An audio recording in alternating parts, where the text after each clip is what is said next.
Bihira ka naman, oh!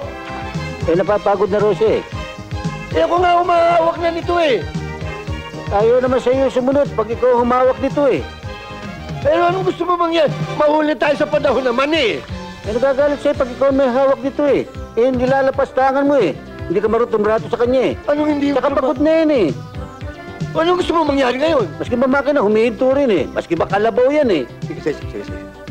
Okay. Alisin mo yung kalabaw mo riyan. Ako papalit. Para matapos na tayo dito. Sige. Sige! Ikaw pumalit. Alisin mo yung kalabaw mo.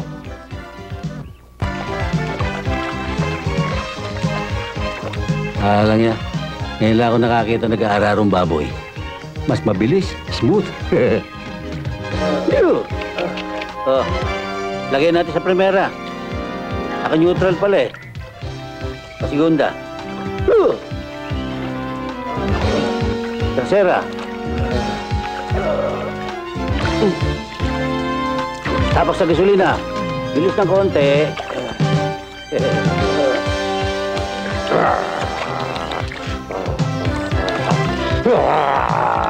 Come on, Brownie. Dali, bagal-bagal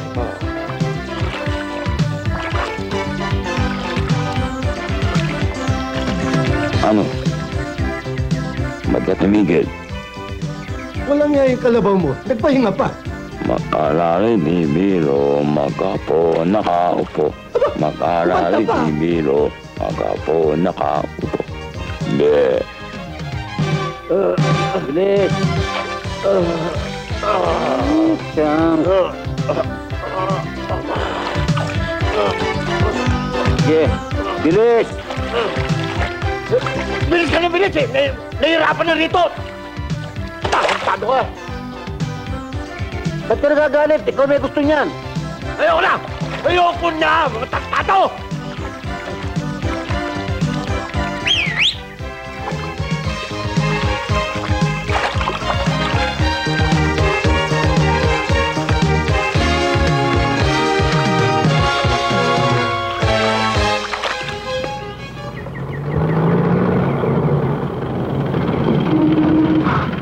Mama, sandali lang ho. Huwag muna kayong aalis, ho. Opo, doktora.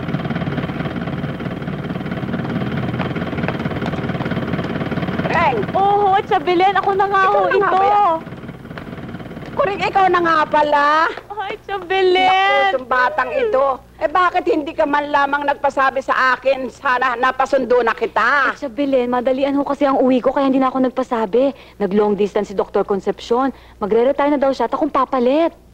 Baka ba? Naku, ang galing naman. Asan ba nung ba? Bridget! Oh!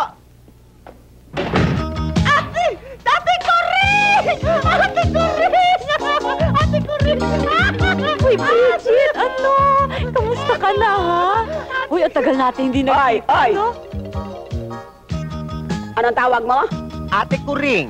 Magmula ngayon, hindi na Ate Corinne ang tatawag mo, Doktora! Chabelen naman, hayaan nyo na ibang taong tumawag sa akin ng doktora. Eto naman si Bridget, ito na sa ating lumaki. Hayaan nyo na ate ko rin, doon na sana yung tao Yan naman ang hirap sa iyo Pinalalaki mo ulo nito Ano yung naangil mo? Ano? Nakatanga ka dyan. Yung mga dala-dalahan niya. Yung mga dala-dalahan. Ayan, binitbit na. Hindi yan, Bridget. Hindi yan. Bridget, doon maraming maleta. Hindi, mahilig ka sa maliliit. Ibigay mo sa kanya yan. Andun, sa mga jeep. Ayun, sa jeep. Hindi talaga nagbabago Ay, pa naku. si Bridget. Halika.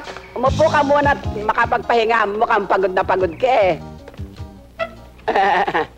Ay, nako. Ang ipinagtataka ko naman sa iyo, bata ka, kung bakit tinanggap-tanggap mo yung pwesto ni doktor dito. Samantalang ang liit-liit ng kita. Kumpara mo naman sa Maynila. Kwatang maliwanag. Kahit na ho siya, hindi ba pinaliwanag ko na sa inyo na gusto ko naman makapagsilbi dito sa mga kababayan natin sa Maisan bilang manggagamot? Ang laking tuwa ko nga nung ialok sa akin yung pagiging municipal health officer dito Ayaw niyo ba yung magkakasama tayo uli dito? Ate Kuring, Oh, hindi nyo pa raw binabayaran yung jeep.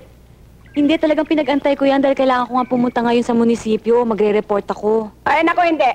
Gagamitin mo yung kotse. Bayaran mo na. Oh, ano Walang naman tato! nangyari sa inyo, Chong? Huwag niyo akong kausapin. Chong, bakit tayo galit na galit? Oo, dahil rin ng dati. Hinawin niyo naman ho siguro, Chong. Hindi ko na-miss tulad pang awayin yan. Tamad! Ha? Ngayon ka lang nagtrabaho, ako natamad? Saan ka nahirapan? Ako araw-araw, nag-aararo, tsaka yung kalabaw. Ikaw, taga-turo lang. Paano gusto mo pagpahingayin yung kalabaw mo? Ha? Lalas ako dito. Ang tagal naman. Alam mo, lalas ako dito. Oo, sige. Alam mo, di ko tutuloy, ha? Susulat ka, ha? Di mag-aararo ka. Araro mo yung ilong mo. Susulat ka, ha? Madalas. I'll bring you home on the telephone. Diyan na Chong, kayo. huwag na po kayo lumayas. Chong, huwag na po kayong umalis. Lalayas na ako dito talaga. Chong, huwag na po Kayong kayong umalis, Chong. umalis. Kailangan namin kayo rito, Chong. Dami mong arte.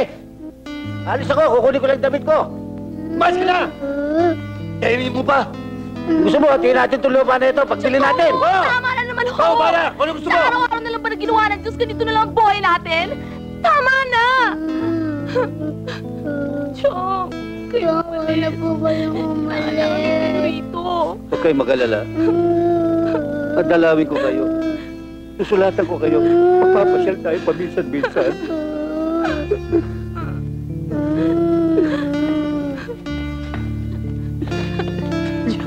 Dong, kumain muna ho kayo. Huwag na kayo umiyak. Tumahan na kayo. Ganun talaga ang buhay. Masakit din magkakahiwa-hiwalay tayo. Kailan yung paghiwalay ito? Masama ang loob ko dyan pero walang magagawa natin. Natin. Hindi yung lupa. Ito, sinosolo mo eh. Kakain muna ako bago ako lumayas. Sarap. Sarap. Kain na. Labas sa baw. Welcome back to my son, Dr. Garcia. Alam mo, masayang-masaya kaming mga kababayan mo dahil tinanggap mo ang posisyon ni Dr. Concepcion bilang isang municipal health officer. Dalawang dahilan kung bakit ako nagpa-assign dito, Mayor. Gusto ko naman mapagsilbihan ng mga kababayan natin. At ang isa pa, para naman magkasama kami ng Tiyabelen ko uli. May katandaan na ho siya eh. Gusto ko namang makaganti sa pagpapaaral niya sa akin. Oo. Mabuti naman at hindi ka tumutulad sa ibang mga manggagamot at nurses na tumatakbo ka agad sa Amerika para kumita ng malaki. Hindi lang naman ho pagkita ng malaki ang mahalaga sa propesyon natin. Totoo yun. Dr. Concepcion, mapapanatag na ang kalooban mo pagre-retiro mo. Very dedicated tong si Dr. Garcia eh. Kaya nga lang, kaya naman sa'yo, Doktora. Kinakailangan yatang magsimula ka na ngayong araw na ito. Ngayon na ho? Oo, sana. Kasi, may kumakalat na sakit na tipus dito, kaya kinakailangan mga estudyante mabakunahan. Sige ho, nakahanda na ho ba mga vaccines na gagamitin natin? Oo. Nakahanda na rin ang mga nurses at midwife na sasama sa atin. Kailangan magdalawang team tayo. Doon ako sa baryo, dito ka sa eskwelahan. Oho, Doc. Sige ho.